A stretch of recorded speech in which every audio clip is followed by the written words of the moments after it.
বিশ্বনবীকে জিজ্ঞেস করা হলো আইয়ু আয়াতিন আযামু মিন কিতাবিল্লাহি ইনদাকা নবী, কোরআনের কোন আয়াতটা সবচাইতে বেশি দামি আপনি মনে করেন?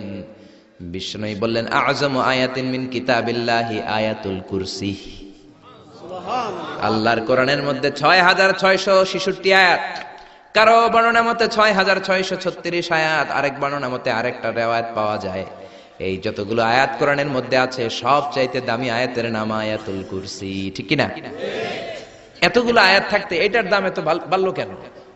এটার এত মর্যাদাপূর্ণ আয়াত কেন? 5টা কারণে এই আয়াতের দাম বেশি। জোরে বলেন কয়টা? 1 নম্বরে আয়াতের মধ্যে রব্বুল আলামিন নিজের পরিচয় দিয়েছেন। একটা মাত্র আয়াত, কিন্তু এত সুন্দর করে চমৎকার করে রব্বুল আলামিন নিজের পরিচয়টা একটা আয়াতে দিয়েছেন। গোটা কোরআন তন্ন তন্ন করে তালাশ করলে আর কোন জায়গায় এত সুন্দর পরিচয় আল্লাহর পাওয়া যায় না। কোন সুবহানাল্লাহ। এজন্য এই আয়াতটার দাম এত বেশি। আবার এই আয়াতের মধ্যে রব্বুল আলামিন তাওহীদের কথা বলেছেন। কিসের কথা? তাওহীদেরই মুর্শিদ আমার মুহাম্মাদের নাম বলো, মুহাম্মাদের নাম। আল্লাহর নাম জপলে বুঝতে পারি আল্লাহরই কালাম বলো, মুহাম্মাদের নাম। আল্লাহু আকবার। আল্লাহ তার একত্ববাদের ঘোষণা দিলেন, তিনি যে এক এবং একক। এই ঘোষণাটা আয়াতের মধ্যে আছে, এই জন্য আয়াতের মর্যাদা বাড়িয়ে দিয়েছে কে? আল্লাহ।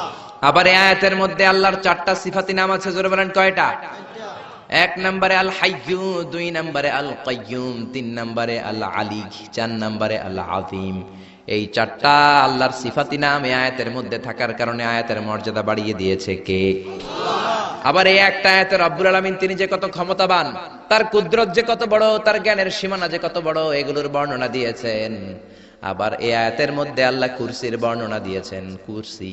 কুরসি হচ্ছে পৃথিবীতে, মহাবিশ্বে আল্লাহ যে 4টা জিনিস সর্বপ্রথম তৈরি করেছে, আরশ, কুরসি, লৌহ, কলম, এই 4টা জিনিসকে মহাবিশ্বে আল্লাহ সর্বপ্রথম তৈরি করেছেন। এই কুরসির কথাও এই আয়াতের মধ্যে আছে না নাই? এই কুরসি শব্দটা থেকেই আয়াতের নামকরণ করা হয়েছে আয়াতুল কুরসি।